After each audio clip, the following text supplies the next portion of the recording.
Well,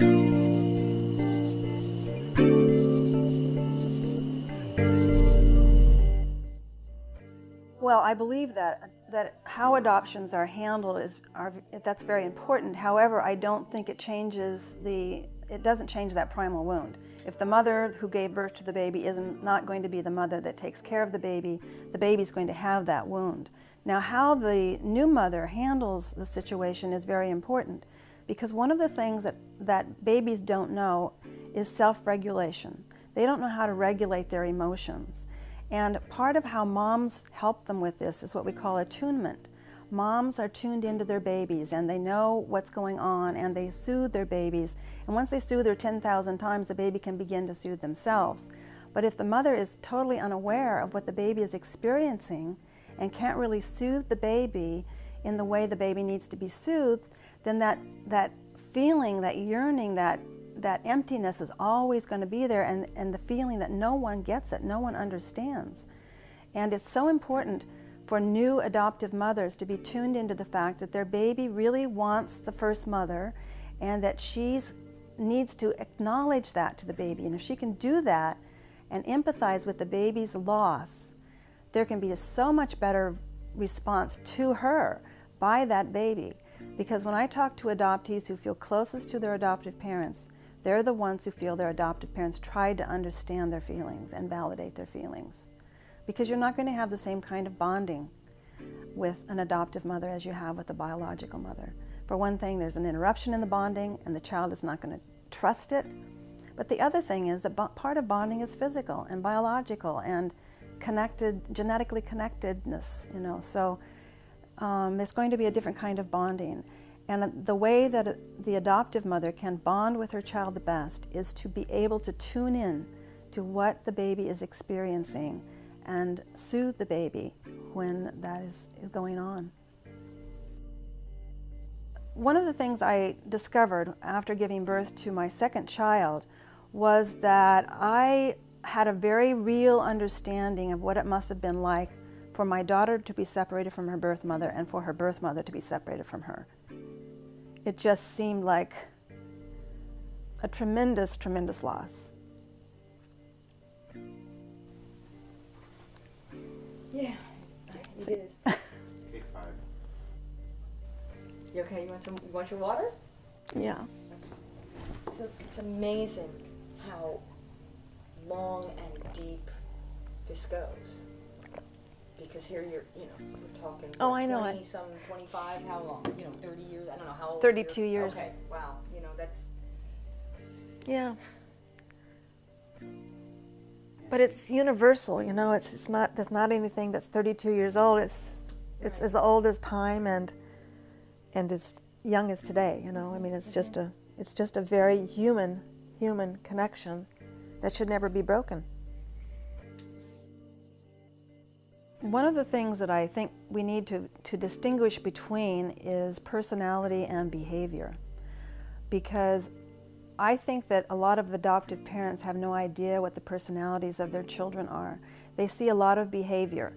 Sometimes they see acting out behavior, sometimes they see compliant behavior, and it's sometimes very difficult to get beneath that behavior to the personality of the child, because the personality hasn't been encouraged. And it doesn't mean that the adoptive parents have said, oh, you have to be this way or that way. But when your first thing that happens to you in your life is that your mother disappears, what do all children do when something happens early in their lives? They blame themselves for it. They think, I must have made this happen. I must have made mom and dad get a divorce. So adoptees oftentimes believe that the reason their moms didn't keep them was because something's wrong with them. It isn't a thought. It's more just a very deep belief. And so what they want to do is make sure that they don't let that happen again. And since they didn't do anything as a baby really to make mom go away, it must be who they are. So there's a big reason to try to adapt to that family and not allow anybody to really know who they are. And so part of the thing that happens as far as adoptees are concerned is that what you see is coping behavior. Now, every time there's a trauma, you see coping behavior. You can see coping behavior with a 30-year-old woman who's been raped. She begins to be very distrustful. She doesn't go anywhere. She stays, she's very safe. She stays in a very safe place. She doesn't really get very close to people anymore. And she is very different from the way she may have been 2 years earlier. But she knows she's different. She knows who that person was 2 years earlier, and she can refer to that person she was 2 years earlier as her real self, her authentic self, and that her behavior has changed as a result of what happened to her. Adoptees have this thing happen to them right as soon as they're born, or most of them do.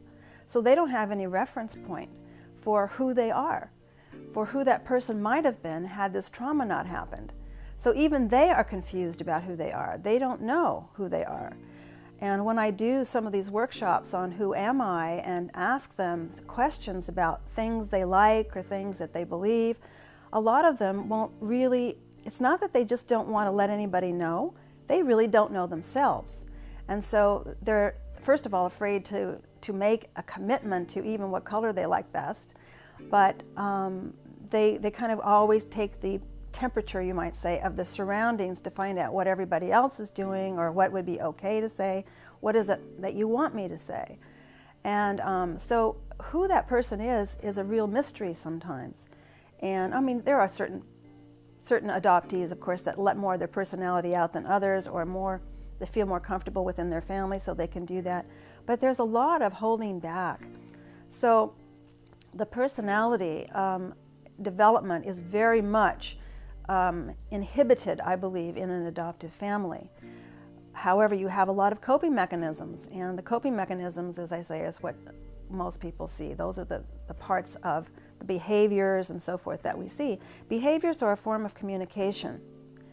We are trying to get somebody to understand something, because even with traumas that are involved in people who are older, oftentimes there are no words for those traumas. They don't know how to describe it. They can't really tell you about it very much. People are always saying, well, why didn't she go to somebody right away and talk about her rape? Well, trauma just kind of takes away all the verbal skills.